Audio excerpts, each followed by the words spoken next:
함께 찬양드리겠습니다. 보소서 주님 나의 마음 함께합니다.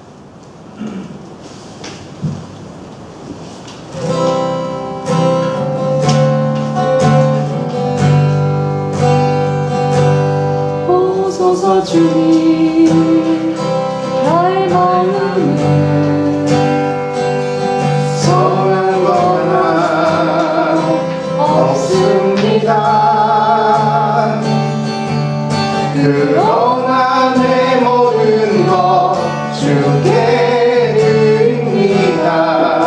사랑으로 안으시고 날 새롭게 하소서. 주님 마음 내게 주소서. 내 아버지 주님 마음 내게 주소서.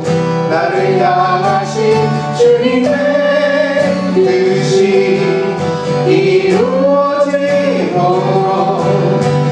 주님 마음 내게 주소서.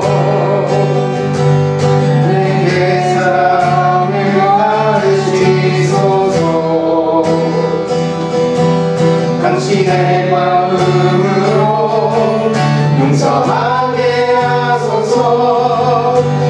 주의 성령 내게 세우사 주의 길 가게 하소서. 주님 당신 마음 주소서. 주의 성령 내게 세우사 주의 길 가게 하소서. 주님 당신 마음 주소서. 주님 마음 내게 주소서. 내 아버지 주님 마음 내게 주소서. 나를 향하신 주님의 뜻이 이루어지도록 주님 마음 내게 주소서. 여호와 나의 목자 내게 부족 없네. 푸른 초장 위에 나의 몸 누이시네.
주시는 주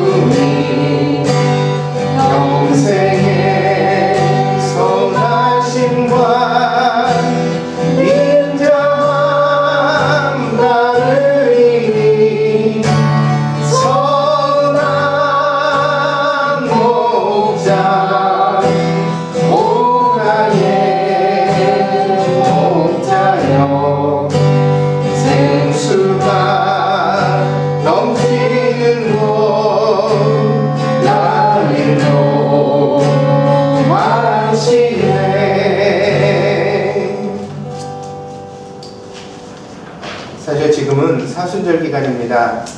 예수님의 십자가를 우리가 기념하며 또 그리스도의 남은 고난을 우리가 우리의 삶에 어떻게 채워야 할지 고민하는 절기이기도 합니다. 오늘 그분의 십자가를 바라보는 믿음이 우리 안에 있기를 바랍니다. 갈보리산 위에 함께 찬양드리겠습니다.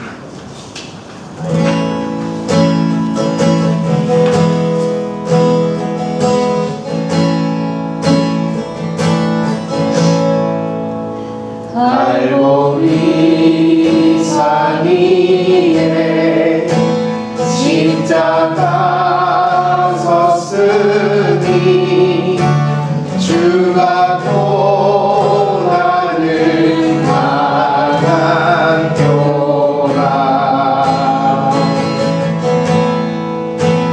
험한 십자가를 내가 사랑하는 주가 고혈을 흘리밀세.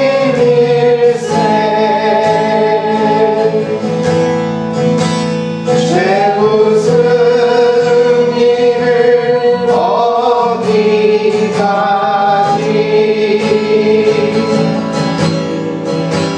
주의 십자가 사랑하리.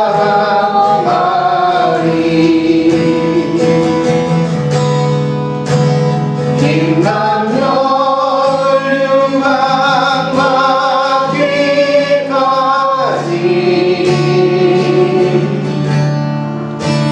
험한 십자가 붙들겠네.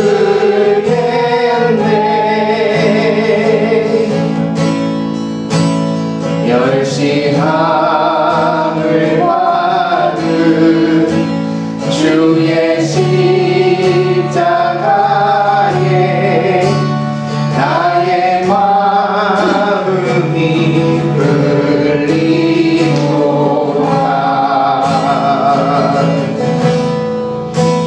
귀한 어린 양이 영광 다 버리고 험한 십자가 지셨도다.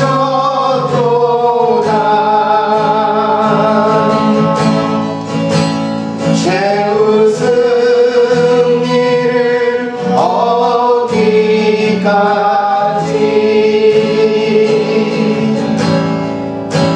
주의 십자가 사랑하리.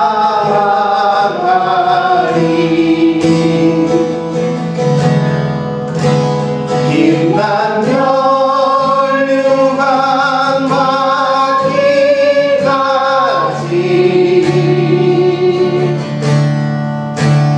험한 십자가 붙들겠네. 험한 십자가에 주가 흘린 피를 믿는 마음으로 바라보니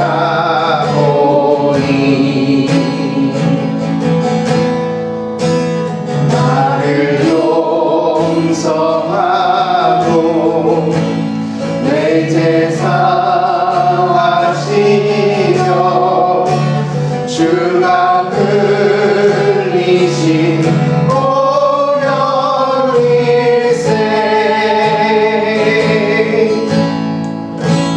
죄 웃은 일을 어디까지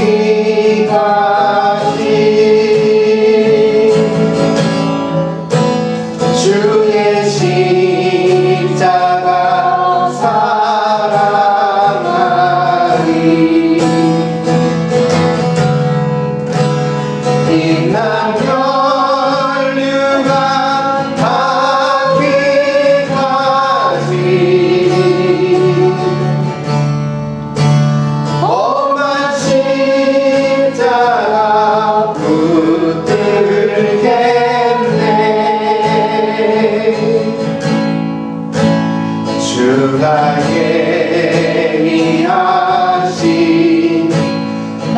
나의 본향집에 나를 부르신 그날까지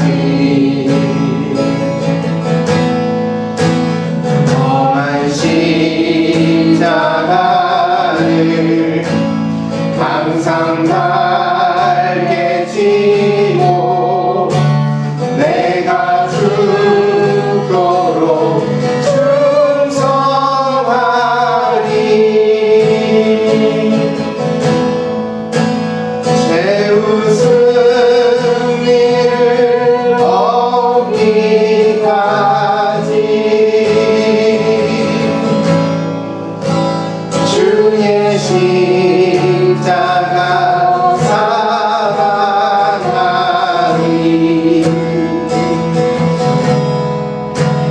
빛난 멸류관과 피까지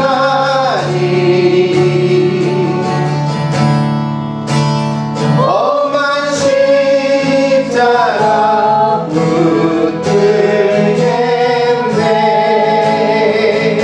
붙들겠네. 나의 안에 거하라. 나는 내 하나님이 모든 환난 가운데 너를 지키는 자라. 두려워하지 말라. 내가 널 도와주리니 놀라지 말라. 내 손 잡아주리라. 내가 너를 지명하여 불렀나니 너는 내 것이라. 내 것이라.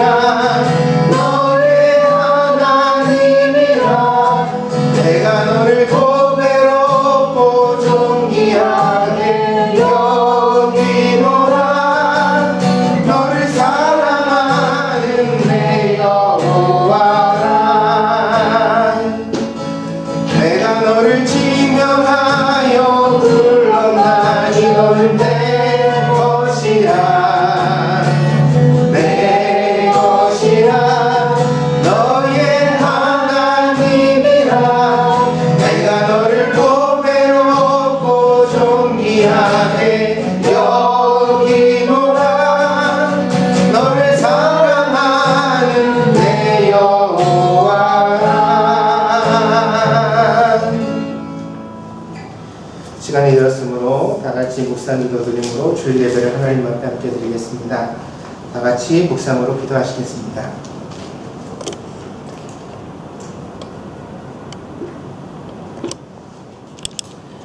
그리스도의 평강이 너희 마음을 수장하게 하라. 너희는 평강을 위하여 한 몸으로 부르심을 받았나니 너희는 또한 감사하는 자가 되라. 자비로우신 아버지 하나님, 하나님의 은혜와 사랑을 감사드립니다. 오늘도 저희들 주의 자녀로 백성으로 불러주셔서 아버지 하나님 앞에 존귀와 영광을 찬양드리며 예배드릴 수 있도록 인도하시니 감사를 드립니다. 아버지 하나님, 우리가 드리는 이 예배가 신령과 진정의 예배가 되게 하여 주시고 하나님이 기뻐하시며 또한 우리 모두에게는 은혜가 되는 예배가 될 수 있도록 인도하여 주시옵소서. 그리하여 혼란스럽고 불안한 이날 가운데 아버지 하나님 예배를 통하여 우리가 평강을 얻게 하여 주시고 또한 그 평강을 모든 사람들에게 나누어 주는 그런 그리스도인이 될 수 있도록 하나님 저희들을 인도하여 주시옵소서. 하나님께서 저희들의 예배 가운데 함께 하실 줄 믿습니다. 감사드리며 모든 말씀 예수 그리스도의 이름으로 기도하였습니다. 아멘. 이렇게 찬양드리겠습니다. 주님과 함께하는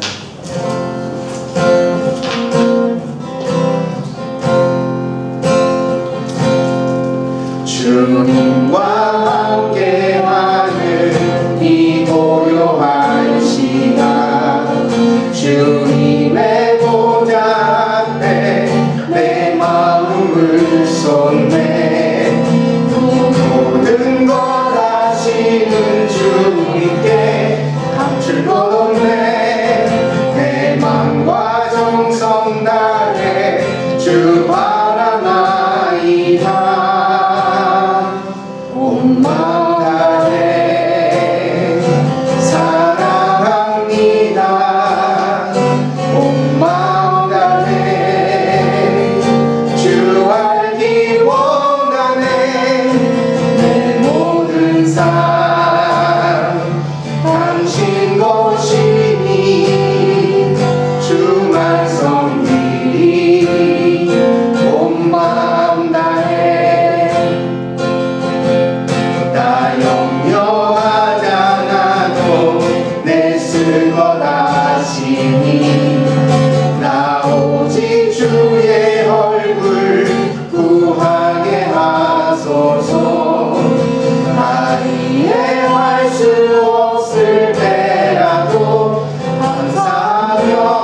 당신 보시니 주만 성들이 온 마음 다해. 이 시간에는 교동문 시편 27편입니다. 주보에 나와 있습니다. 교동문 시편 27편입니다. 함께 교독하겠습니다. 여호와는 나의 빛이요 나의 구원이시니 내가 누구를 두려워하리요. 여호와는 내 생명의 능력이시니 내가 그를 무서워하리요. 악인들이 내 살을 먹으려고 내게로 왔으나 나의 대적들 나의 원수들인 그들은 실족하여 넘어졌도다. 그대가 나를 대적하여 진칠지라도 내 마음이 두렵지 아니하며 전쟁이 일어나 나를 치료할지라도 나는 여전히 태연하리로다.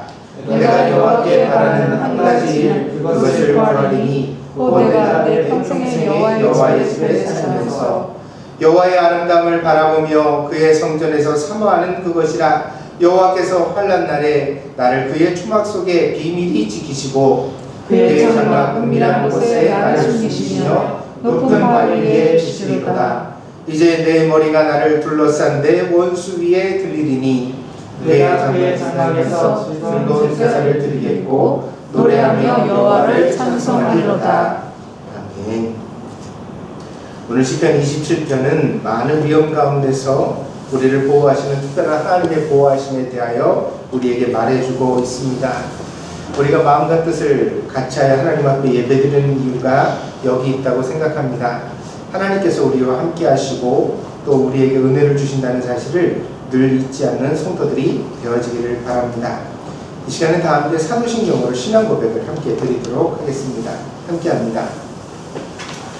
我は鉄の作り主、全能の父なる神を信ず。我はその一人子、我らの主イエス・キリストを信ず。主は聖霊により飲み込まれ、乙女マリアより生まれ、ポンディオ・ピラトのもとに苦しみを受け、十字架につけられ、死んで葬られ、海に下り、3日目に死人のうちを復活し、天に昇りて全能の父なる神の右に差し従う。賢より来たりて、生ける者と死にたる者と裁きたまう。我は聖霊を信ず、聖なる合同の教会、聖徒の交わり、罪の許し、体の復活、永遠の生命を信ず。アーメン。함께 찬양드리겠습니다. 주를 향한 나의 사랑.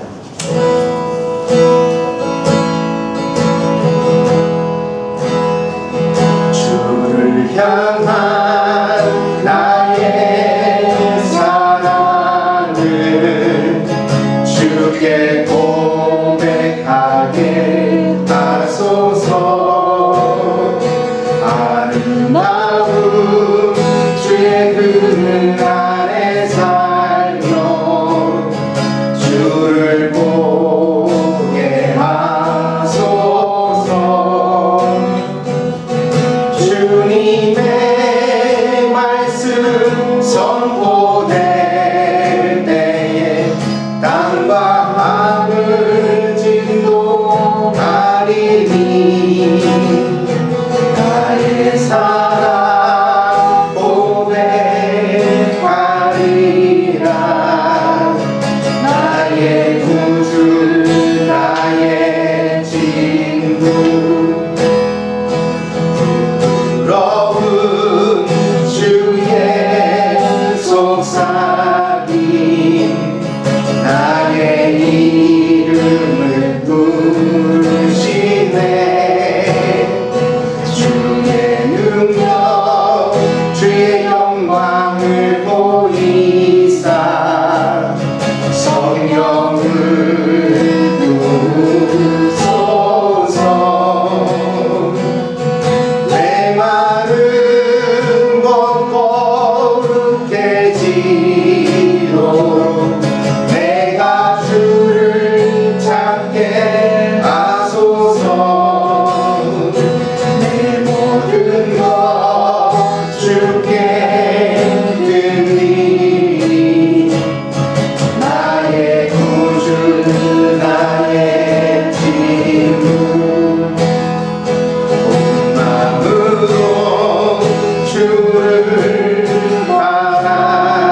크신 사랑 간절히 알기 원해. 주의 은혜로 용서하시고 나를 자녀 삼아 주셨네. 나의 사랑 고백하리라.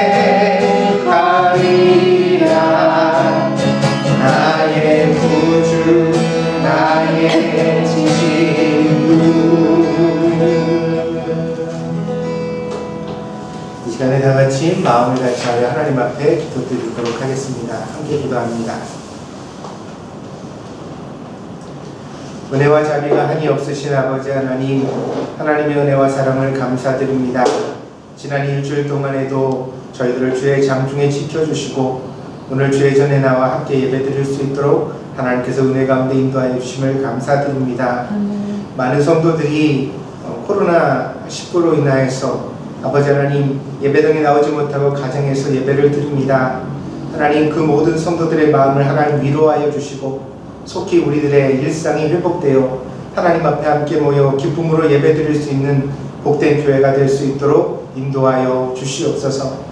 지난 일주일의 삶을 되돌아볼 때 하나님 우리는 여전히 주의 말씀을 떠나 있고 또한 하나님이 기뻐하시지 않는 것을 알면서도 우리의 고집대로 우리의 생각대로 이기적으로 살아올 때가 많았던 것들을 발견하게 되어집니다. 아버지 하나님, 우리가 알고 지은 죄와 모르고 지은 죄를 모두 다 하나님 앞에 고백드리기를 원하오니 이 시간에 저희가 진심으로 회개하는 시간이 되게 하여 주시고 하나님 앞에 용서를 얻게 하여 주시옵소서. 그래야 우리의 양심이 깨끗하여지고 다시 한번 하나님의 말씀에 입각하여 그 말씀을 붙들고 살아가는 복된 성도들이 다 될 수 있도록 인도하여 주시옵소서.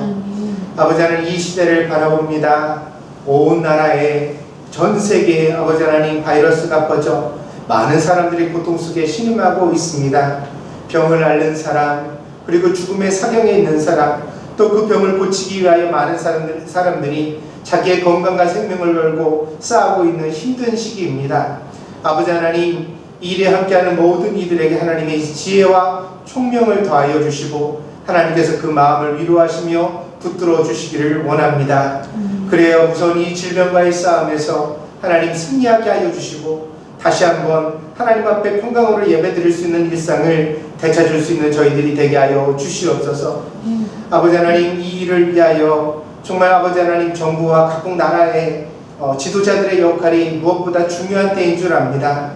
올바른 결정을 내릴 수 있도록, 그리고 국민의 시민들의 생명을 무엇보다 아끼고 중요하게 여기며 판단할 수 있도록 하나님께서 은혜 가운데 붙들어 주시옵소서. 그래요 속히 이 모든 질병이 떠나가게 하여 주시고 하나님께서 주시는 귀한 평강과 은혜를 누릴 수 있는 그날이 속히 올 수 있도록 인도하여 주시옵소서. 아버지 하나님, 어려운 때일수록 하나님의 몸된 교회가 정말 위로가 되고 세상 가운데 아름다운 모범이 되어야 할 줄 믿습니다. 아버지 하나님, 이 질병이 퍼지는 것이 사람들이 모이는 일들로 인하여 되어지기 때문에 하나님 그 어느 때보다 교회가 여러 가지로 오해를 받고 또 어려운 중에 있습니다. 아버지 하나님, 정말 교회 가운데 하나님의 은혜를 더하여 주시옵소서. 그리하여 이 어려운 시련을 잘 이겨내게 하여 주시고 아버지 하나님, 많은 사람들에게 위로가 되는 교회, 또한 하나님의 은혜를 끼치는 교회가 될 수 있도록 붙들어 주시옵소서. 오늘도 귀한 주일입니다. 아버지 하나님, 예배당에 모이든지 모이지 못하는 교회든지 간에 하나님께서 지켜주셔서 예배로 인하여 질병이 퍼지는 일이 없도록 하나님께서 꼭 막아주시기를 원합니다. 그리하여 아버지 하나님, 정말 교회가 이 어려운 시기에 많은 사람들을 붙들어갈 수 있는 귀한 은혜를 나타낼 수 있도록 하나님 함께하여 주시옵소서. 사람이 떡으로만 살지 아니하고 하나님의 입에서 나오는 모든 말씀으로 말미암아 살리라 하셨습니다. 그리하여 오늘도 하나님의 말씀을 사모하는 마음으로 이 예배를 드립니다. 우리에게 말씀하여 주시옵소서. 그리고 또한 들려진 말씀을 붙들고 살아가는 우리들이 되게 하여 주시옵소서. 그래야 우리가 항상 그리스도의 말씀에서 벗어나지 않게 하시고 그 말씀을 늘 마음에 간직하는 복된 성도가 될 수 있도록 하나님 축복하여 주시옵소서. 오늘도 하나님께서 저희들의 마음문을 활짝 열어주시고 전하는 자나 듣는 자나 한 가지로 은혜 받는 귀한 시간이 될 수 있도록 인도하여 주실 줄 믿습니다. 하나님 함께 하시기를 간절히 원하오며 모든 말씀 예수 그리스도의 이름으로 기도하였습니다. 아멘.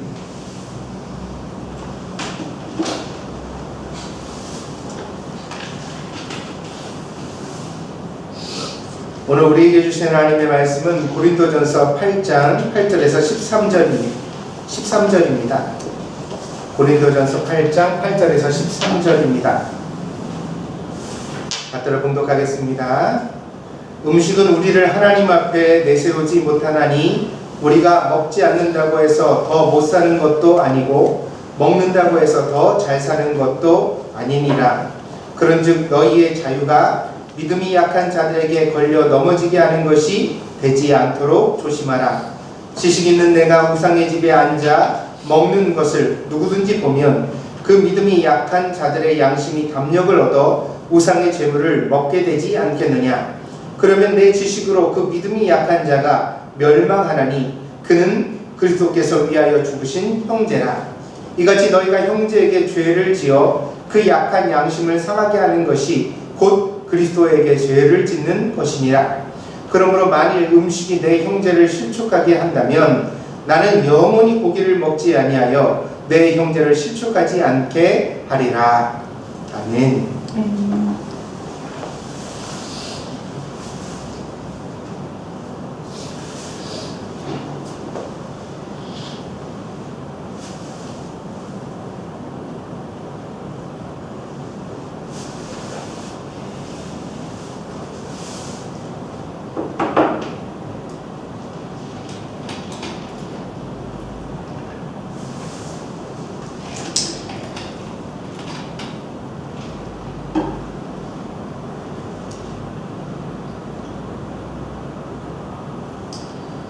우리 동정드림교회 모토는 말씀, 사람, 그리고 하나님의 나라를 위하여입니다. 교회가 무엇을 위해 존재하는지 늘 돌아보기 위하여 이 모토를 정했습니다. 교회는 하나님의 말씀인 성경을 그 기반으로 가지고 있습니다. 그래서 에베소서의 말씀에 의하면 이 성경 위에 너희가 선지자와 또 사도들의 터 위에 서 있다, 그렇게 설명했죠. 이 선지자와 사도들이 성경의 저자가 아닙니까? 그래서 교회라는 것은 성경 위에 서 있어야만 합니다. 교회는 사람을 향한 하나님의 사랑을 실천해야 할 의무가 있습니다. 교회의 가장 큰 의무는 다른 것이 아니라 사랑하는 것입니다. 또 교회는 하나님의 나라를 향하여 앞으로 나아가야 합니다. 어떤 어려운 현실이든지 간에 하나님의 나라를 추구해야 되고 그것을 실현하는 것에 관심을 가져야 합니다. 다수의 사람들이 모이면 어쩔 수 없이 차이가 생겨납니다. 사람마다 이해력이 다르고 실천력이 다르기 때문입니다. 때문에 모든 사람이 똑같이 진리를 이해하고 실천하는 것은 불가능한 것이 현실입니다. 그래서 교회는 이 사람들의 차이를 어떻게 다룰 것인가에 대하여 고민하게 됩니다. 그것이 바로 오늘 본문이 우리에게 말해주고 있는 신앙의 원리입니다. 성경이 쓰여질 당시에는 고린도인이라는 관용어가 있었습니다. 이 말은 단순히 고린도 지역에 사는 사람들을 가리키는 말이 아니었습니다. 이 말은 대단히 세속적이고 타락한 사람들을 의미했습니다. 조금은 비꼬아서 조금은 조롱하는 의미로 고린도인이라는 말이 사용되어졌습니다. 그 이유는 고린도라는 지역이 당시에 대표적인 향락과 타락의 도시였기 때문입니다. 때문에 고린도에 세워진 교회는 이런 환경 가운데서 많은 문제를 겪지 않을 수가 없었습니다. 우리가 순박한 사람들이 모이면 교회도 좀 부드럽게 되어지죠. 근데 거친 사람들이 모여지면 교회도 그 거친 문제들을 그대로 겪습니다. 아무리 교회라고 해도 거기 모인 사람들이 그런 문제를 내포하고 있기 때문이죠. 우리가 바울이 고린도에 보낸 두 편의 편지, 그러니까 고린도전서 후서를 읽어보면 이 고린도 교회가 겪었던 문제가 무엇인지를 세세히 알 수가 있습니다. 그 중에 하나가 바로 본문에 등장하는 재물의 문제입니다. 당시 고린도의 시장에서 팔리는 먹을 것들은 신앙적 관점에서 문제를 가지고 있었습니다. 왜냐하면 장사하는 사람들이 시장에 이 먹을거리를 가지고 나와서 팔기 전에 아침에 먼저 이 먹을 것을 들고 어디를 갔냐면 고린도에 있는 신전을 찾아갔기 때문입니다. 신 앞에 제사를 드리고 그 제사 드린 음식을 가져다가 사람들에게 팔았습니다. 그 음식을 먹는 것은 우상에게 제사 드린 음식을 먹는 일이 당연히 됐겠죠. 때문에 이것을 우상의 제물로 보고 꺼리는 사람들이 있었습니다. 그래서 어떻게 우상한테 제사 드린 음식을 우리가 먹을 수가 있어? 우리 하나님만 섬겨야 되는데 이런 생각을 가진 분들이 있었고요. 또 어떤 분들은 어쩔 수 없다. 우상은 아무것도 아니라는데 없는 건데 음식이지 그러니까 그냥 우리가 기도하고 먹으면 되는 거지 그게 중요해. 그러면서 그 음식을 아무렇지도 않게 사다 먹는 사람들이 있었다는 것입니다. 양편의 논리가 다 타당한 근거를 가지고 있었기 때문에 결론이 쉽게 나지 못했습니다. 결국 사도 바울은 이 고린도 교회에 보내는 편지에서 목회자로서 이 논쟁에 대한 합당한 대답을 제시해야 했습니다. 바울은 먼저 오늘 우리가 읽었던 본문의 처음에 보면 이렇게 말을 합니다. 8절입니다. 음식은 우리를 하나님 앞에 내세우지 못하나니 우리가 먹지 않는다고 해서 더 못 사는 것도 아니고 먹는다고 해서 더 잘 사는 것도 아니니라. 그러니까 음식이 우리의 신앙의 관건은 아니라는 거죠. 음식을 통해 신앙생활을 잘하는 거나 못하는 것이 있을 수는 없다. 그렇게 이야기를 합니다. 음식은 본질적인 것이 아니라 주변적인 것이며 생각보다 그렇게 중요한 것은 아니다. 그런 지적입니다. 물론 음식은 우리의 생존에 필요합니다. 그러나 그것이 우리의 신앙을 좌우하는 것은 아니라는 가르침입니다. 그러나 바울은 이어지는 글에서 전혀 다른 교훈을 또한 주고 있습니다. 그것은 음식은 중요하지 않지만 사람은 중요하다는 것입니다. 그리고 우리의 신앙생활은 바로 그 사람을 구원하고 그 사람과 연결되고 그 사람과 함께하는 것에 초점이 맞추어져야 된다고 말합니다. 그래서 바울은 오늘 본문을 통해서 오늘 우리가 읽었던 본문에서 뭐라고 우리에게 지적을 해주냐면 모든 사람의 믿음이 똑같은 것은 아니다. 이렇게 말해줍니다. 그래서 오늘 본문 10절에 보니까 지식이 있는 너희와 또 믿음이 약한 자들 이렇게 구분을 했잖아요. 그죠? 지식이 있는 너희라는 것은 무슨 지식이죠? 이건 세상적 지식이 아니라 바로 신앙적 지식이죠. 모든 음식은 하나님이 주신 거고 우상은 아무것도 아니다. 그러니까 내가 음식을 먹는다고 먹지 않는다고 그것이 내 신앙에 문제가 되지는 않는다. 이 지식을 가지고 있는 사람을 말하는 거죠. 그러니까 이 지식 있는 사람이 있고 또 근데 어떤 사람들은 또 믿음이 약한 사람이라는 거예요. 이 믿음이 약한 사람들은 우상한테 드린 음식을 먹으면 내가 오염되지 않을까? 뭔가 귀신이 나한테 달라붙지 않을까? 내가 그 일로 인해서 하나님과의 관계가 나빠지지 않을까? 그런 생각을 할 수 있는 사람들이라는 것입니다. 교인이라고 모두 같을까요? 그렇지 않습니다. 이것은 2000년 전의 교회만 그런 것이 아니라 오늘도 그렇습니다. 어떤 사람들은 부유하고 어떤 사람들은 가난합니다. 그것은 단지 재물에 대하여만 그런 것이 아니라 믿음과 교양에 있어서도 그러합니다. 교회에 온 사람들이 어떤 사람들은 매우 교양이 있어서 말도 부드럽게 하고 행동도 아주 점잖게 하는 사람들이 있을 수 있죠. 또 어떤 사람들은 그렇게 살아오지를 못했습니다. 자기가 원해서 그런 것은 아니에요. 누구나 다 교양이 있고 수준 있게 살아가기를 원하죠. 그러나 삶의 환경이 다 똑같은 것은 아니잖아요. 그러다 보니까 말도 거칠고 행동이 거칠고 그런 사람이 교회에 올 수 있는 거예요. 근데 교회라는 것은 결국 이 다양한 종류의 사람들을 용광로와 같이 하나로 녹여내는 공동체라는 사실이죠. 그러면 우리가 당연히 생각해야 되는 것은 교회 안에는 나와 매우 다른 사람들이 존재한다. 아멘? 아멘. 네, 나와 매우 다른 사람들이 있다는 사실을 우리가 잊지 말아야 한다는 것입니다. 교회는 이 모든 사람들을 아우르는 곳입니다. 자기와 뜻이 맞는 사람들만 함께 가는 곳이 아니라 매우 이질적이고 다른 사람들과 함께하는 곳이 바로 교회라는 사실입니다. 그러므로 우리는 교회에서 자기와 다른 수준의 사람들을 만나게 될 것을 각오해야만 합니다. 그래서 우리는 이해가 안 갈 것입니다. 그러나 이것이 본질적으로 사람이며 교회라는 사실입니다. 그래서 교회는 늘 어떤 태도로 신앙생활을 해가야 되냐면 나와 다른 사람들을 끊임없이 이해하려는 노력. 그래서 나와 다른 사람들을 위해서 기도하고 내가 저 사람을 어떻게 사랑할 수 있을까? 정말 나와 다른데 어떻게 저러지? 근데 그렇게 다르게 이해되는 부분들을 적어도 그 사람들이 교회에 나오는 동안에는 떠나고 안 나오면 그거는 어쩔 수 없게 되어지죠. 그러나 자기 발로 교회에 나오는 동안에는 어떻게든지 내가 끌어안고 사랑하려고 이해하려고 노력하는 기도와 노력을 계속해야 한다는 것입니다. 둘째로 본문에서 사도 바울은 진정한 믿음에 대하여 새로운 관점을 제시합니다. 앞에서 말한 두 종류의 사람들은 모두 고린도 교회의 교인들입니다. 지식이 있는 사람과 믿음이 약한 사람들 말입니다. 그런데 특이한 점은 사도 바울이 이 둘을 갖다가요 전혀 반대의 개념으로 비교하고 있지 않다는 사실이에요. 뭐냐면 믿음이 약한 사람들의 반대말은 무슨 말이 될까요? 믿음이 강한 사람들이겠죠.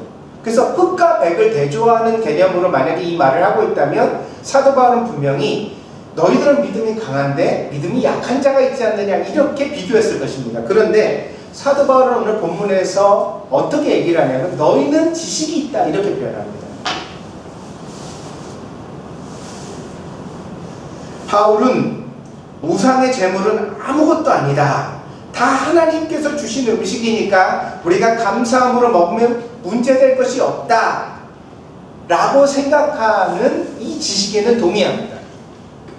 그러니까 이런 지식은 신앙적인 거예요. 그거는 잘못된 게 아니에요. 이런 태도는 사실 8절에서 말한 사도 바울의 지식과도 연결되어져 있습니다. 사도 바울 8절에서 뭐라고 그랬죠? 음식으로 인해서 우리가 잘 사는 것도 아니고 음식으로 인해서 우리가 못 사는 것도 아니라는 거예요. 그러니까 사도 바울도 이런 지식을 가지고 있어요. 그런데 그것이 진짜 믿음의 태도가 되기 위해서는 조금 다른 일면이 있다는 거예요. 만약 내가 그런 지식을 가지고 있다 손치더라도 나와 다른 생각을 하는 성도들이 교회 안에 보여요. 근데 그 사람들이 믿음이 약해요. 그 사람들이 우상의 제물을 먹으면 뭔가 내 양심이 약해지지 않을까? 혹은 우상의 제물을 거기서 팔는 걸 먹고 나서 내 신앙생활이 방해되지 않을까? 그런 생각을 하는 사람들이 있다는 거예요. 그런 사람들이 보인다면 설사 내가 용감하게 아무 음식이나 먹을 자유와 또 담대함이 있다 손치더라도 적어도 내가 그렇게 자유를 행사하는 것으로 말미암아 마음이 상하거나 불편해할 어떤 사람들에 대하여서 배려하고 이해하고 그 사람들을 위해서 노력하는 어떤 노력의 일면이 보여져야 한다는 겁니다. 음식에 대한 용기뿐 아니라 형제에 대한 사랑이 마땅히 나타났어야 된다. 이것이 진짜 믿음입니다. 그래서 성경에 대한 어떤 지식은 있지만 정작 싸울 줄만 알지. 그러니까는 이 시장에서 파는 물건 그거 먹고 나서 내가 잘못되는 건 아니에요 이렇게 말할 때 아무것도 아니야 그거. 너는 왜 이렇게 믿음이 없어? 그러면서 정죄하고 비판하고 나는 상관없으니까 나는 내 고집대로 내 마음대로 먹을 거야 이렇게 행동하는 지식은 있지만 그러나 교회 안에 자기와 다른 성도들을 배려하고 이해하고 사랑하려는 노력이 없는 이 상태를 좋은 믿음이라고 사도 바울은 정의 내릴 수가 없었다는 것입니다. 그래서 이 사람들이 가진 지식은 맞지만 그러나 이 사람들에 대하여 믿음이 좋은 사람들이라고 평가를 해주지 않고 뭐라고 말해요? 지식이 있는 너희들 이렇게 표현합니다. 바울은 심지어 믿음이 약한 한 사람을 실족하게 하는 일은 그를 위하여 십자가에 달리신 예수 그리스도께 죄를 짓는 일이다. 그러니까 네가 그렇게 용감하고 그렇게 자유롭게 행동을 해서 어떤 사람이 그 일로 인하여 상처받거나 신앙에서 실족하게 된다면 그는 그 사람을 위해서 십자가에 달리신 예수님께 네가 죄를 짓는 일이 아니야. 그래서 마지막에 사도 바울은 오늘 본문 13절이죠. 이렇게 선언합니다. 그러므로 만일 음식이 내 형제를 실족하게 한다면 나는 영원히 고기를 먹지 아니하여 내 형제를 실족하지 않게 하리라. 아멘? 그리고 오늘 본문의 말씀 뭐가 중요하다는 거예요? 신앙생활에 있어서 먹고 마시는 게 중요한 게 아니라 사랑이 중요하다. 그 사랑이 근간이다. 보다 더. 응? 그러니까 내가 남들보다 훨씬 믿음이 우월하다고 해서 자랑할 게 아니라 정말 믿음이 훌륭하다면 자기보다 믿음이 연약한 사람들을 어떻게 이해하고 사랑할 줄 알아야 된다. 그게 진짜 신앙이지. 머리만 가득 차가지고 성경 말씀 가지고 남을 비판하고 비난하려고 든다면 그것은 어떤 사람이에요? 바리새인가? 하나도 다를 바가 없다는 거예요. 신앙은 우리를 겸손하게 해야 할 줄 믿습니다. 신앙은 우리를 사랑하게 해줘야 합니다. 그게 진짜 신앙이라고 말씀해 주는 것입니다. 본문을 통하여 우리가 마음에 새겨야 하는 것은 신앙의 분별력이 필요하다는 사실입니다. 다시 말하면 진정한 신앙생활을 하기 위해서는 더 중요한 것과 덜 중요한 것을 구분할 줄 알아야 되겠다. 음식과 사람 어느 게 더 중요해요? 사람이죠. 그죠? 아니 교회 안에서 이런 갈등은 늘 흔하거든요. 왜냐면 바베큐 하러 갑시다. 그러면 성도들이 다 좋아했어요. 아, 우리 교회 봄에 이제 꽃도 피고 그러는데 우리 바베큐 해가지고 즐겁게 먹읍시다. 그랬는데 한편에서는 아, 지난번에 간장 양념 맛있으니까 우리 그걸로 굽시다. 그리고 한편에서는 아니야, 고기는 고추장 양념이 최고야. 그래. 이 별것 아닌 문제가 사람들 사이에 갈등을 유발하고 심지어는 마음이 삐지게 만들고 드물지게 만드는 그런 문제들이 될 수도 있는 것이 사실은 사람들 사이의 모임이라는 거예요. 그럼 우리가 정말 믿음이 있다면 어떻게 해야 돼요? 나는 간장 양념 좋아해도 고추장 양념 좋다는 누군가가 있으면 아, 그래, 그러면 이번에는 고추장 양념 합시다. 그래, 그게 괜찮은 것 같아요. 이러면서 남한테 자기를 맞춰줄 줄 아는 배려가 있을 때 그게 뭐예요? 믿음이라는 거예요. 그게 사도 바울이 그게 진짜 믿음이라고 우리 가르쳐주고 있는 것입니다.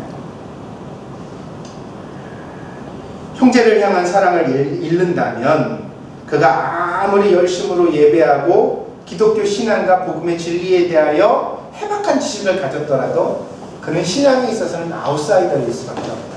진짜는 모르는 사람이다.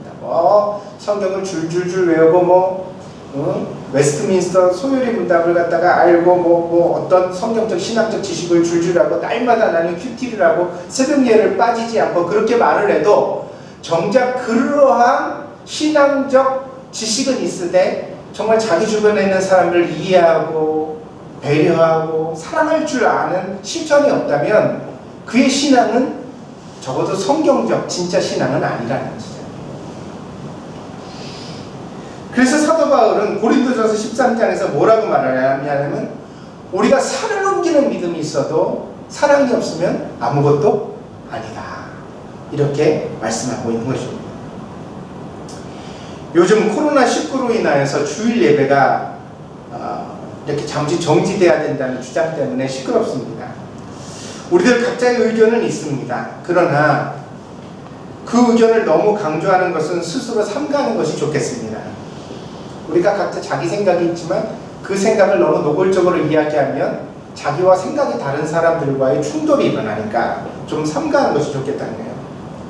모든 사람들의 믿음은 같은 것이 아니기 때문입니다. 어떤 사람들은 예배를 위하여 목숨을 걸 수도 있습니다. 그러나 모든 사람들이 그런 것은 아닙니다.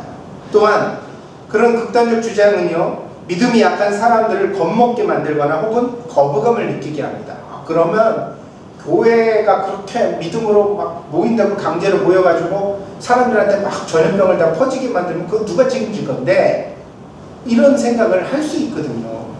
그러니까 우리가 그런 것에 생각이 다소 믿음에 있어서 다르다고 할지라도 그걸 너무 노골적으로 내놓는 것은 좋지 않습니다.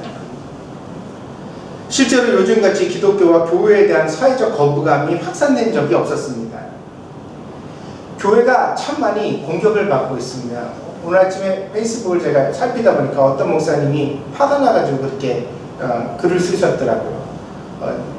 그 목사님도 이 사회적 거리두기에 적극적으로 참여해서 초창기서부터 이렇게 예배를 갖다가 좀 멈추고 성도들이 각자 온라인으로 예배를 드릴 수 있도록 자기가 실천을 하고 있대요. 그런데 요즘 나오는 거 보니까는 자꾸 정부에서 뭐런 얘기를 하냐면 예배를 갖다가 계속 드릴 경우 구상권을 청구하겠다. 그러니까 그래서 만약에 전염병이 번지는 일이 생기면 그 치료비라든가 모든 책임에 대한 배상을 교회에다 법정으로 소송을 걸어서 묻겠다. 그러니까 드리지 마라 이런 얘기를 하는 걸 보면서 너무 교회를 갖다가 압박을 너무 심하게 하는 것 아니냐. 실천하고 있는데도 불구하고 너무 좀 모든 교회를 갖다가 이 전염병을 퍼뜨리는 요인으로 만들고 있는 것이 아니냐 그런 하소연을 하시는 것을 들었습니다. 그럼 하시는 말씀이 그렇게 전염에 대하여 종교적 행사가 원인이 된 것에 대하여 교회를 압박하고 구상권을 청구하려면 교회 청구하기 전에 어디다? 신천지에 먼저 청구해야 되는 거 아니냐. 거기야말로 진짜 정부를 속이고 모든 사람들을 속이고서 이 전염병의 온상이 되도록 온 나라를 뒤집어 놨는데 정작 거기에는 구상권 청구도 하지 않았으면서 지금 만일 교회가 예배를 드리면 청구하겠다고 이렇게 말하는 것이 대단히 좀 교회를 욕보이는 것 같아서 되게 마음이 상한다. 그런 이야기를 갖다가 보게 되었습니다. 근데 이제 이런 사회적 분위기가 조심스러운 건 사실입니다. 왜냐하면 그렇잖아요. 오늘도 어딘가에서는 성도들을 여전히 나오라고 그러고 뭐 열을 재고 체크하고 뭐 손소독제를 나눠주고 그러면서 사람들이 함께 모여서 예배를 드릴 텐데 거기서 전염병자가 나오든지 안 나오든지 간에 그것을 바라보는 사회적 시각은 지금 어때요? 굉장히 냉소적이고 부정적이거든요. 그 동네 사람들이 좋아하겠어요? 자기가 그 교회 안 다니는데 거기서 장사를 하는데 교회 사람들이 아침에 차 몰고 딱 와서 예배당으로 들어갈 때 그 모습을 지켜보는 그 지역사회에 사람들이 바라보는 교회를 향한 시각이 어떻겠는가. 되게 고민스러운 현실이거든요. 이것이. 우리는 이 사회적 문제가 또한 교회를 흔드는 문제가 되지 않도록 함께 노력해 가야 합니다. 나와 의견이 다른 사람들의 이야기를 경청하되 우리 자신이 가진 원칙이 과연 무엇인가 돌아보는 시간이 되었으면 합니다. 그래서 왜 오늘 교회가 이런 혼돈을 겪느냐? 저는 이렇게 생각합니다. 너무 오랫동안 교회가 뭐가 더 중요하고 뭐가 덜 중요한지에 대한 분별력을 가지는 원칙을 제대로 세우지 못해왔다. 공영드림교회가 그럼 왜 사실 일본에서는 그렇게 사회적 격리가 일반적이지 않은 때부터 먼저 예배를 갖다가 그렇게 조금 내려놓고 성도들에게 거리를 둘 수 있도록 요구를 할 수 있었느냐? 다른 게 아닙니다. 우리의 모토가 뭐라고요? 말씀, 사람, 그리고 하나님의 나라를 위하여. 그러면 하나님의 말씀에 입각하여 또 각 성도들에게 유익이 되는 것이 무엇이겠는가? 라는 원칙을 두고서 생각할 때 지금은 성도들의 건강을 지키는 것이 보다 더 중요하다라는 그런 판단을 할 수 있었던 것입니다. 우리 교회는 예배 모임을 멈추고 각자의 가정에서 동영상으로 예배를 보도록 시행하고 있습니다. 그러니까 이런 질문이 여러분은 묻는지 안 묻는지 잘 모르겠지만 저에게 들립니다. 왜냐면 그럼 언제까지 그렇게 하실 겁니까? 코로나19가 빨리 지나가면 좋겠지만 지금 상황을 보니까 세계적으로 다 번져서 쉽게 지나갈 것 같지가 않은데 그러면 2020년도 한 해를 다 동영상 예배로만 드릴 생각이십니까? 저는 목사로서 아이들의 학교가 개학을 하는 시점이 변곡점이라고 보고 있습니다.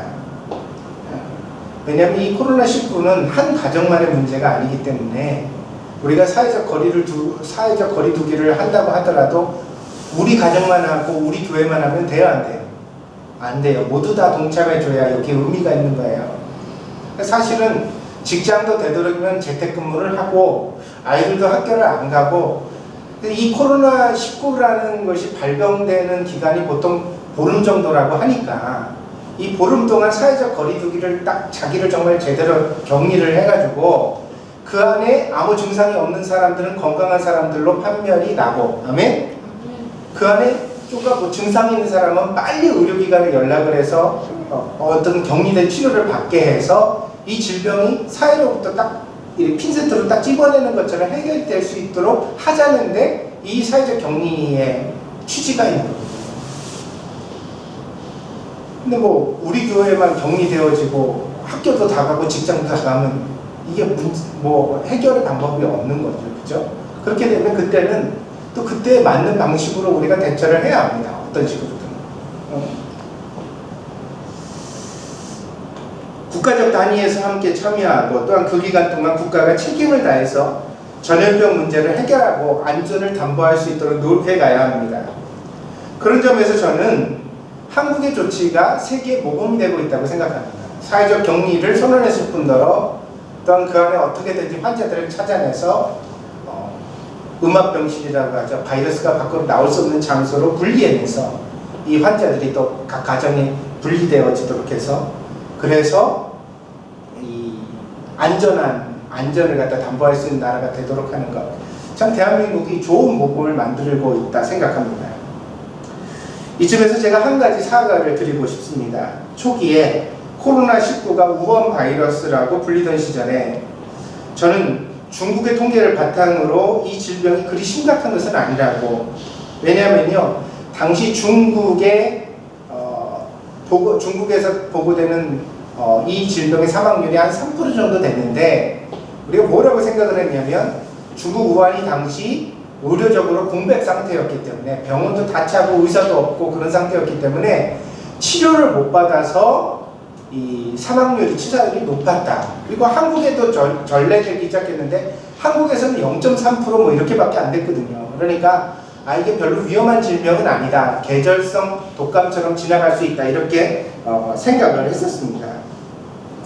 그래서 한국이나 일본처럼 의료 선진국의 경우에는 많아봐야 1, 2% 정도 치사율이 될 것이다. 그러니까 대부분의 사람들은 다 그냥 지나갈 수 있다. 이런 생각을 했습니다. 그런데 지금 이탈리아의 경우를 보니까 7, 8% 심지어는 10%에 육박하는 사망률이 나타나고 있습니다. 그래서 요즘 무슨 생각을 하냐면 당시 우한에서 보고됐던 통계는 중국이 대충 통계를 내거나 혹은 속인 것이 아닌가 하는 의심이 듭니다. 지금 세계에서 가장 정확한 빅데이터가 이 코로나19 바이러스에 대한 빅데이터가 사실은 한국에서 만들어지고 있습니다. 때문에 이 질병은 결코 가벼운 계절 독감이 아닙니다. 치료제가 개발되고 백신이 나올 때까지는 우리 모두가 경계하고 조심해야 되는 무서운 전염병입니다. 그 실체가 드러났으니 우리가 비중을 두어서 생각해야 합니다. 10%라는 7, 8%, 10%라는 비율은 굉장히 높은 거거든요. 그러니까 빨리 치료제가 나와야 합니다. 나오지 않으면 정말 전 세계가 큰 대가를 치르게 될 겁니다. 사람의 목숨은 천하보다 귀합니다. 그것이 성경의 가치이고 본문에서 사도 바울이 설교하고 있는 내용이기도 합니다. 물론 모든 육체는 언젠가 죽습니다. 그래서 우리는 영혼의 구원을 궁극적 목표로 삼습니다. 그러나 그것이 육체의 죽음을 가볍게 보는 시각은 아닙니다. 왜요? 살아있어야 전도를 할 거 아니에요. 죽은 사람한테 전도할 수 있어요? 없어요? 없어요. 죽은 다음에는 끝이에요. 다. 그러니까 어떤 사람이 목숨을 잃는 위기에 빠져 있다면 기독교회는 어떻게 해야 돼요? 무조건 살려야 돼요. 그가 신앙이 다르든 민족이 다르든 혹은 내 원수라고 할지라도 죽게 된 사람이 도움을 청한다면 내 힘은 힘껏 도와서 일단 사람을 살려놓고 보아야 됩니다. 아멘? 그게 기독교적 정신이에요. 그렇게 놓고 나서 비로소 전도도 할 수 있고 뭐 감화도 시킬 수 있고 기도도 해줄 수 있고 그런 거죠. 그 예수님께서 선한 사마리아인의 비유를 통하여 이 말씀을 해주신 것 아닙니까? 어떤 사람이 강도 만나 죽게 됐으면 일단 구해놓는 게 신앙이다. 그 사람을 살려놓는 게 진짜 신앙이다. 이렇게 말씀해 주신 것 아닙니까? 교회가 예배를 드리는 것이 중요합니다.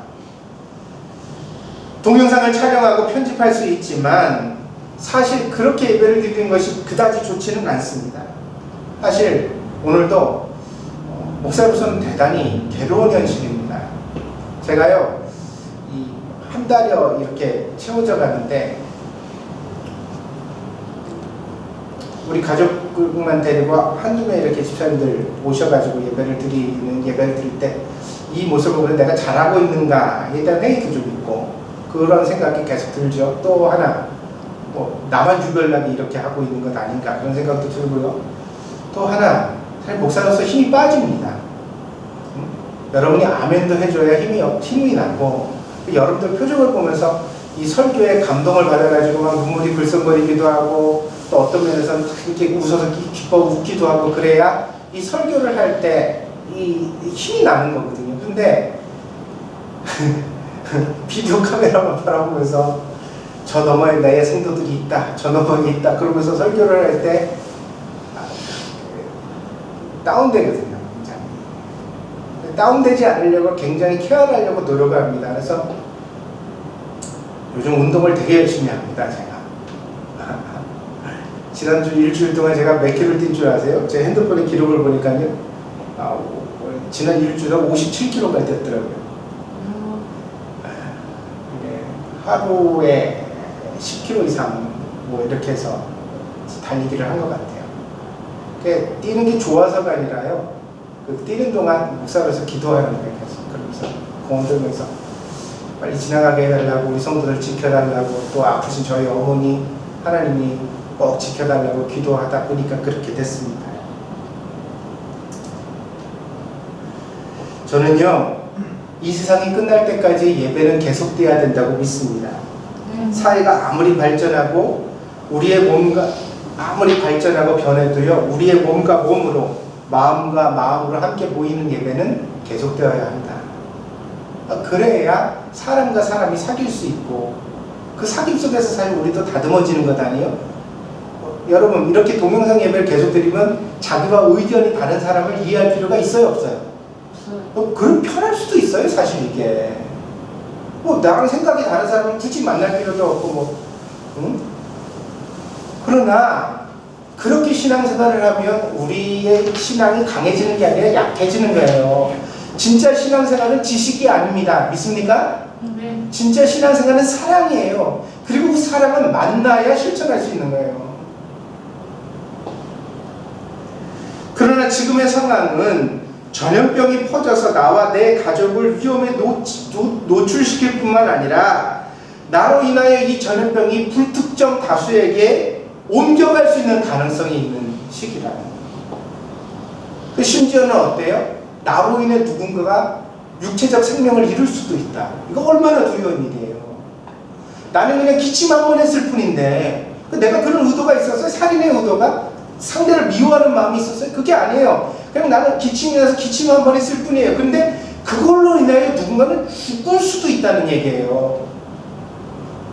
이 상황이 얼마나 엄중하냐는 것입니다. 그러면 이런 현실 속에서 교회는 어떻게 해야 합니까? 교회는 나의 믿음뿐 아니라 내 생명뿐 아니라 남의 생명을 귀히 여겨야 합니다. 우리 교회 안 나오는 사람도 귀히 여겨야 합니다. 우리 교회를 비난하는 사람도 귀히 여겨야 합니다. 설사 우리 교회가 그 지역사회로부터 손가락질을 당하면서 저 유별난 교회 때문에 우리가 힘들다 이런 말을 들을지라도 그렇게 손가락질하는 사람을 미워하면 돼요, 안 돼요? 안 돼요. 성경에 뭐라고 그러셨는데, 예수님? 원수까지도 사랑하라 그러셨고요. 너희를 핍박하는 자를 위하여 기도하라 하셨습니다. 믿습니까? 이게 교회인 거예요. 그러니 우리가 진짜 교회가 되기 위해서는 그렇게 손가락질하고 비판하고 나와 생각이 다른 사람이라 할지라도 저 사람을 위해서 내가 어떻게 행동해야 될까? 저 사람을 죽을 위기에 빠지도록 만들지 않아야 되겠다. 그러려면 내가 어떻게 해야 될까? 만약 사람들이 몇 사람을 희생시켜도 어쩔 수 없다. 우리는 열심히 신앙생활을 해서 천국에 가야만 한다. 이렇게 주장한다면 과연 몇 사람을 희생시켜서 도달하는 천국이 예수님의 천국이겠는가? 저는 아니라고 생각합니다. 예수님은 그런 천국을 만들지 않으셨습니다. 믿습니까?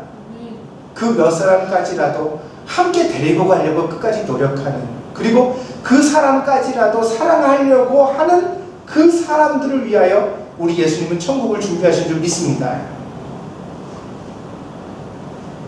그래서 나를 위해서보다 내 형제를 위해서 우리는 지금 예배를 참고 각자의 집에 격리되어서 사회적 방역을 치르고 있는 것입니다. 사랑하는 여러분, 앞으로도 그렇습니다. 이 말도 맞고 저 말도 맞는 상황에서 여러분들은 동경드림교회의 모토를 항상 기억하시기 바랍니다. 그리고 이 모토를 가지고서 깊이 생각해 보십시오. 과연 성경이 합당한 것은 무엇인가? 무엇이 사람을 사랑하는 결론에 이룰 수 있는가? 우리가 생각하는 하나님의 나라에 부합하는 것은 무엇인가? 이 세 가지 중보를 우리가 합당하게 사용한다면 성경적 신앙을 담보하고 성경의 모든 가르침을 지킬 수 있는 기준을 얻을 수 있다고 생각합니다. 이런 기준을 가지고서 우리가 신앙적 가치를 우리 안에 키워가야 되겠습니다. 우리는 고기를 먹기 위해서가 아니라 형제를 사랑하기 위해서 교회에 모입니다. 이것이 오늘 본문이 사도 바울이 우리들에게 가르쳐주고 있는 교훈입니다. 어떤 사람들은 먹는 것을 탐하여 교회에 오는 사람도 있습니다. 그러나 신앙이 다 같은 것은 아닐지라도 어쩔 수 없죠. 심지어는 실제로 교회가 야유회를 간다거나 혹은 바베큐를 한다거나 교회에서 성도들이 함께 모여서 막 파티를 한다거나 그러면 그럴 때만 나오는 사람도 있을 수 있습니다. 어쩔 수 없죠. 믿음이 다 다른 거니까. 그래도 안 나오는 것보다 나오는 게 낫다. 아멘? 네, 그렇게 맞아주도록 합시다.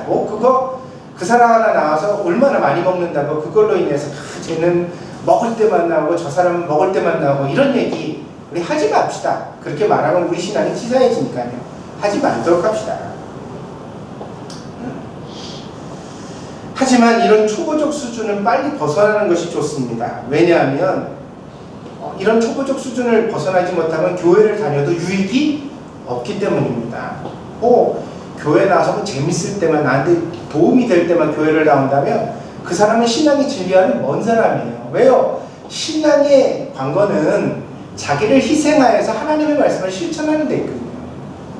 그래야 하나님이 복을 주시는 줄 믿습니다. 그래야 신앙이 자라고 그래야 축복을 얻습니다. 계속 어린 신앙으로 남아서 남에게 대접만 받으려고 하면 결국 자기 손해입니다. 그는 교회에 있어도 교회의 진리를 맛보지 못하게 될 것입니다. 그리고 이런 사람에게는 그리스도의 진정한 말씀의 능력이 나타나지 않습니다. 그러나 우리가 진짜 신앙을 가졌다면 오늘 사도 바울의 교훈과 같이 형제를 뜨겁게 사랑하도록 합시다.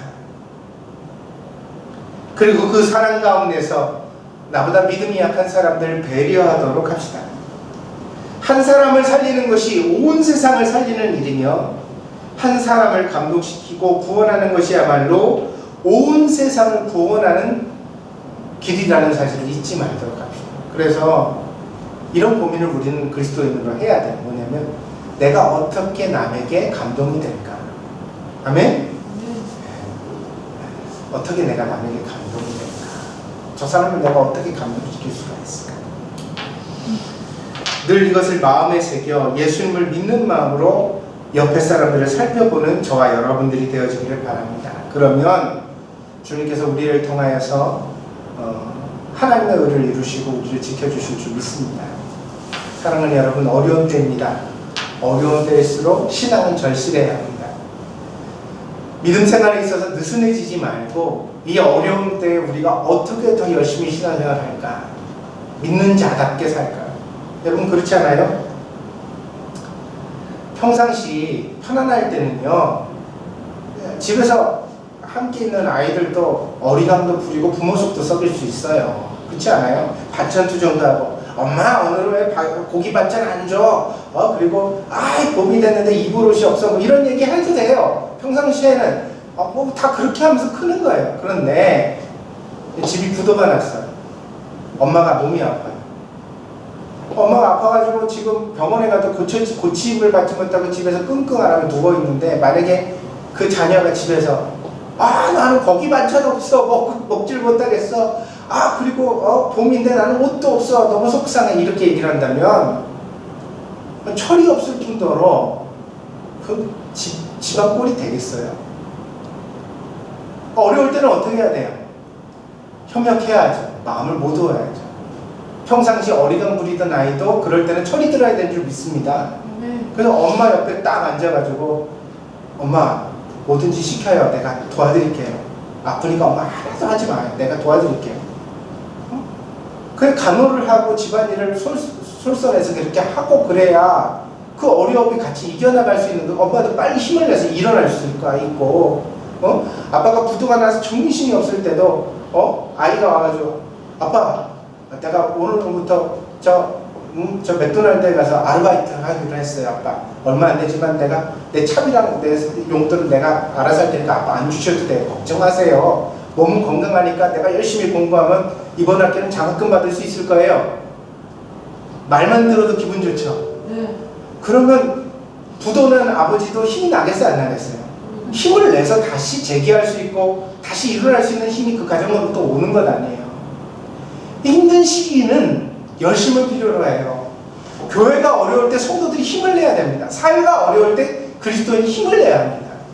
어떻게 옆에 사람에게 감동을 줄 수 있을까?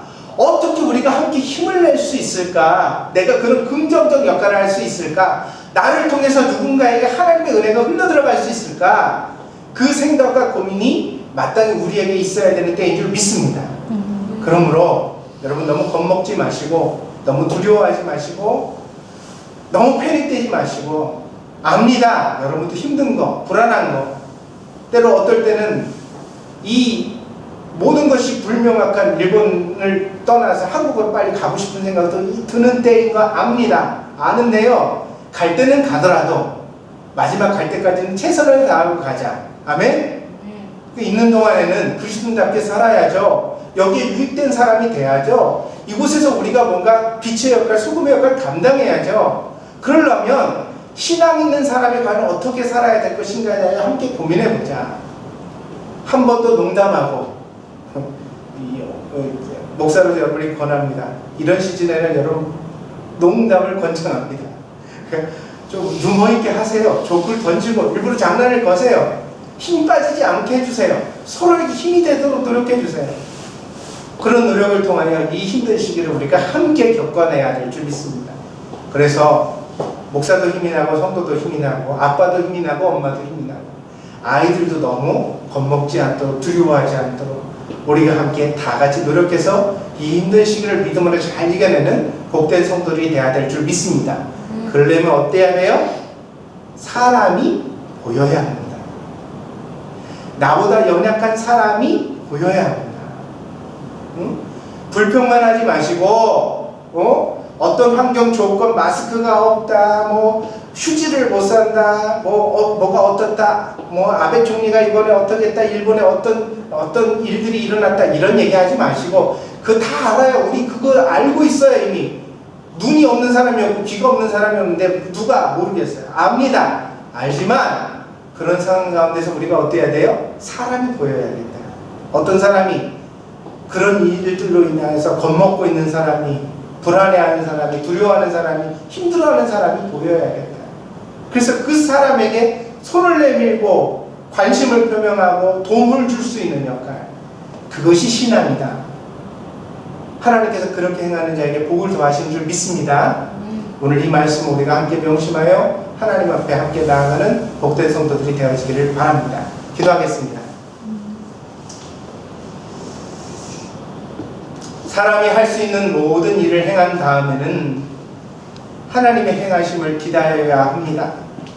내 영혼아 잠잠하라 고요하라 하나님을 바라라 그렇게 찬양했던 시편 기자의 찬양이 오늘 우리들의 심령 속에도 새겨지기를 원합니다.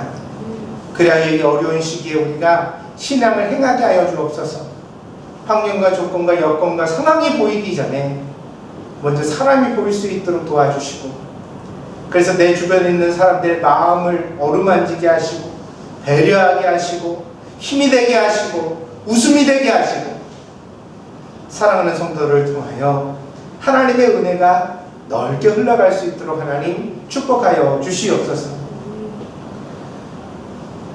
아버지 하나님 저는 천지 우주 만물을 말씀으로 창조하신 하나님을 믿습니다. 그 하나님은 이 힘든 시기에도 우리 성도들을 지킬 수 있다고 믿습니다. 주님 앞에 간구하오니 우리 동경드림교회 성도들 어린아이로부터 장년에 이르기까지 모두 다 머리끝 하나 다치지 않도록 하나님 지켜 보호하여 주시옵소서. 어떤 위기와 역경 가운데서도 하나님이 함께 하시는 귀한 성도들 되게 하셔서 하나님 동경드림교회가 이 일본 땅의 동경 땅에 정말 하나님이 복 주시는 아름다운 교회로 성장해 갈 수 있도록 하나님 인도하여 주시옵소서. 사랑하는 성도들을 몸도 건강하게 하시고 마음도 강건하게 하셔서 우울하지 않게 하시고 낙심하지 않게 하시고 불안하지 않게 하시고 하나님의 은혜 가운데 굳건히 설 수 있는 복된 성도들 되게 하여 주시옵소서. 하나님의 은혜 주시길 간절히 원하며 모든 말씀 예수님의 이름으로 기도하였습니다. 아멘. 찬양 드리겠습니다. 흙으로 사람을 위해서.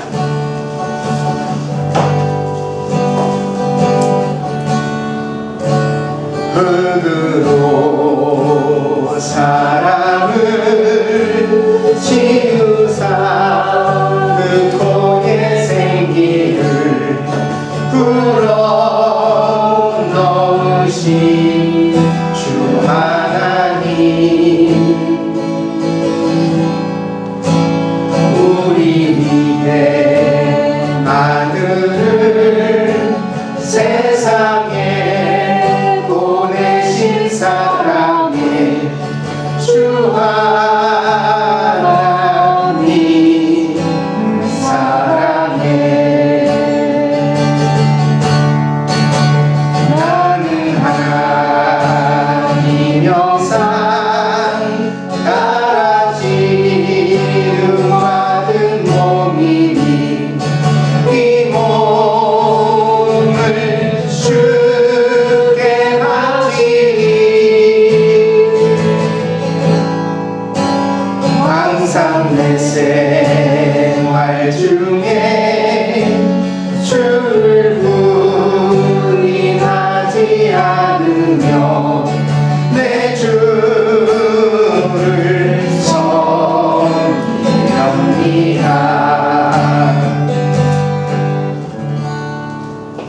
광고 말씀드리겠습니다. 말씀, 사람, 그리고 하나님의 나라를 위하여 3월은 중보의 달입니다. 이 사태가 있기 전에 먼저 정했는데 딱 때가 정말 중보가 필요한 때인 것 같습니다. 세계를 위하여, 나라와 민족을 위하여 함께 기도해 주시기를 바랍니다. 또한 우리 교우들과 교회를 위해서도 함께 기도해 주시기를 바랍니다. 신종 코로나 바이러스에 대한 주의가 필요합니다. 마스크 사용, 손 씻기 철저하게 실천해 주시고요. 일본은 사회적 거리두기가 해제되어져 가고 있습니다. 그래서 보니까 단체 행사들을 다 멈췄었는데 지역에 따라서는 하나씩 둘씩 허락해 가고 있다는 이야기가 들려집니다. 그리고 또 벚꽃이 흐드러지게 피다 보니까요, 공원에 사람들이 넘쳐나는 것을 보게 됩니다. 어저께인가 요요기 공원에도 많은 인파가 붐볐다고 그렇게 보도된 것을 보았습니다. 더욱 주의가 필요합니다. 사람 많이 모이는 곳에 가실 때는요, 실외라고 하더라도 꼭 마스크 착용 잊지 않도록 하시고, 그리고 또 외출 이후에는 수시로 손을 갖다가 씻도록 그렇게 실천을 해서 그렇게 우리가 잘 방역에 함께 도움이 되어지는 그런 성도들이 되었으면 합니다. 3월 한 달 동안에는 교회 학교 예배가 중단되었습니다. 가정에서 드리고요. 또 그러는 동안에 우리 성도들도 또 이렇게 동영상으로 예배를 드리게 되어지는데, 주일학교가 없을 때가 사실은 주일학교를 가장 잘 해야 할 때입니다. 왜냐하면 제일 좋은 주일학교, 그러니까 교회 학교의 교사는 바로 부모들이기 때문입니다. 그래서 엄마 아버지가 가정에 있을 때도 식사기도라든가 또 아이들이 잠자고 일어날 때 항상 하나님 앞에 기도하고 또 하나님 말씀을 이렇게 들을 수 있는 기회를 가질 수 있도록 함께 실천해 주셔서 이 아이들이 신앙 가운데 잘 자랄 수 있도록 우리가 마음을 모두어 갔으면 합니다. 저희 어머니 이명희 권사님 위해서 기도 부탁드립니다. 폐암으로 투병 중이신데 건강이 잘 회복되어 줄 수 있도록 여러분들 함께 기도해 주시길 당부를 드리고요.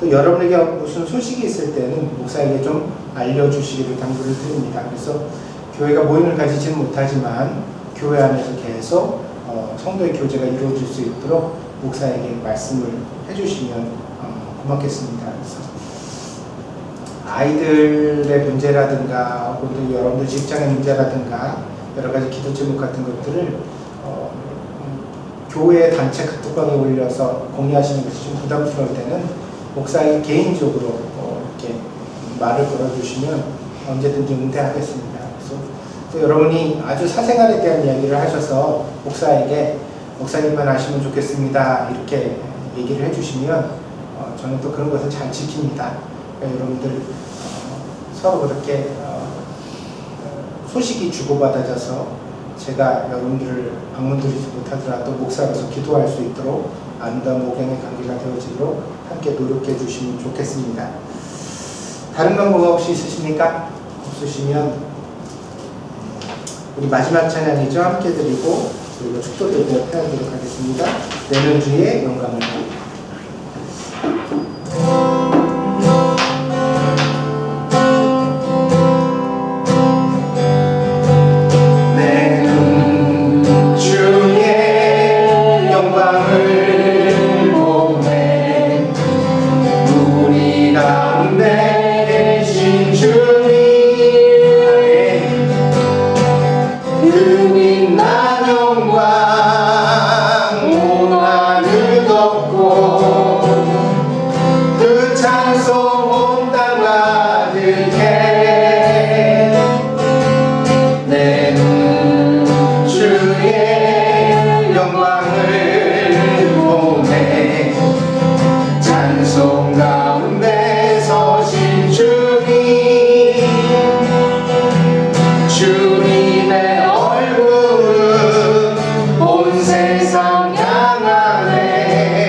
아버지 하나님의 은혜와 사랑을 감사드립니다.